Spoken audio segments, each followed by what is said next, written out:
రెండు ఒకటే. ప్రేమలోనే చాలా పెద్ద యుద్ధం ఉంది. ప్రతి యుద్ధం వెనకాల ఒక ప్రేమ ఉంటుంది కాబట్టి రెండు ఒకటే బిలీవ్ చేస్తాను. అందుకే రెండు ఉన్నట్టు నేను. మీరు ఒక ఫ్యాన్ బాయ్గా విజయ్ గారి దగ్గరికి వెళ్ళి ఉంటారు అంతే కదా.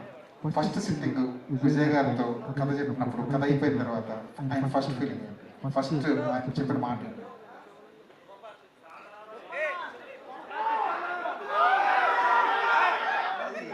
Actually very personal things, very personal space. ఆయన మాటల్లో చెప్పలేదు ఇమ్మీడియట్గా. కాసేపు he lived in that character. చెప్తున్నప్పుడే ఆయన వింటున్నప్పుడే ఆయన క్యారెక్టర్లో బిహేవ్ చేయడం స్టార్ట్ చేశారు. అంటే ఫస్ట్ ఇలా నాట్ చేస్తున్న మనిషి తర్వాత నేను చెప్తున్న సీన్కి రియాక్ట్ అవ్వడం స్టార్ట్ చేశాను, క్యారెక్టర్లో రియాక్ట్ అవ్వడం స్టార్ట్ చేశాను. నేను అక్కడి నుంచి ఎంజాయ్ చేయడం మొదలుపెట్టాను నేరేషన్.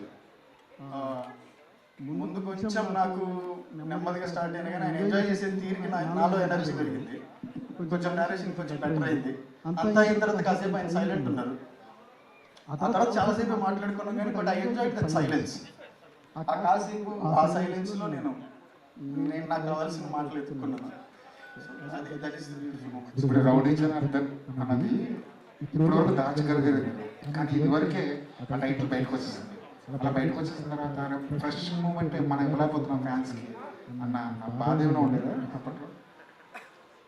ఒక 2 నిమిషాలు కంగారు పడ్డాను సార్. అది బయటకంటే రాజుగారు రిలీజ్, అది ఎవరైనా చేస్తుంటే బాధపడేవాడేమో. రాజుగారు చేసేసరికి కొంచెం సరే చెప్పారు కాబట్టి కొంచెం అఫీషియల్గా చెప్పినట్టే అనిపించింది. బయట ఎవరైనా చేస్తుంటే కొంచెం ఎక్కువ కంగారు పడుతుండే, కొంచెం అఫీషియల్గానే అనౌన్స్ చేశారు అనిపించింది. బట్ ఇమీడియట్గా తొందరగా ఇవ్వాలనుకున్నాం. కొంచెం షూట్లో పడి కొంచెం లేట్ చేసాం. యాక్చువల్లీ నాకు ముహూర్తం జరగడానికి ముందే ఈ వీడియో ఇచ్చి ఆ తర్వాత షూట్ స్టార్ట్ చేద్దాం అనుకున్నాం. బట్ అప్పుడు కుదరలే. కొంచెం ఇమీడియట్గా షూట్కి వెళ్ళాలనుకున్నాం. తర్వాత షూట్ హడావుడిలో పడిపోయి ఇప్పుడు కొంచెం లేట్ అయింది కానీ మొత్తం మీద ఇప్పటికి కూడా అసలు రౌడీ జనార్దన్ అంటే అర్థమైందని.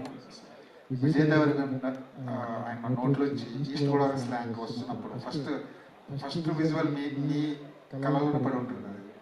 అది ఎలా అనిపించింది? ఎంత బ్యూటీగా మలచగలిగారు? అది ఒక రోజులో జరిగింది కదా సార్. ఇద్దరం కలిసి మొదలు పెట్టాం కదా. ప్రతి అక్షరం ప్రతి పదం ఇద్దరం కూర్చొని మాట్లాడుకొని ఈజ్ టూ పర్టికులర్. నేను ఎలా మాట్లాడానో అలాగే రావాలి అని ఆయన చాలా పర్టికులర్ ఉన్నారు మొదటి నుంచి. రాజుగారు కానీ విజయ్ గారు కానీ ఒక అక్షరం కూడా వేరేలా రావడానికి ఒప్పుకోవట్లేదు. దానివల్ల నేను కొంచెం ఎక్కువ డిస్కస్ చేసి ఆయన ఎక్కువ నేర్చుకుని. బట్ మీరు అన్నట్టు బ్యూటిఫుల్ మూమెంట్ ఏంటంటే దిస్ ఇస్ సీన్ సినిమాలో 8 minutes కంటిన్యూస్గా మాట్లాడే సీన్. ఫస్ట్ డే అదే షూట్. ముందు వర్క్షాప్ అయింది, అన్నీ అని బాగా మాట్లాడుతున్నారు, ఎక్సైటెడ్ ఉన్నాను. బట్ షూట్కి ఒక రోజు ముందే వెళ్ళాం. మేము మహారాష్ట్రలో షూట్ చేసాం. ఒక రోజు ముందే ఆయన సెట్కి మేము అక్కడ వర్క్ చేస్తున్నాం. ఇక్కడ రేపటికి వచ్చి ఇక్కడ ఏ లొకేషన్ అయితే షూట్ చేస్తున్నామో అక్కడ కూర్చొని ఆయన డైలాగ్స్ చెప్పడం మొదలు పెట్టారు. సో ఆ మూమెంట్ అంటే నేను ముందు ఎంత వర్క్షాప్ చేసినా కానీ ఆ మూమెంట్ వింటున్నప్పుడు నాకు షూట్ కంటే ముందు రోజే అది బాగా అనిపించింది. చాలా కాన్ఫిడెంట్గా అనిపించింది.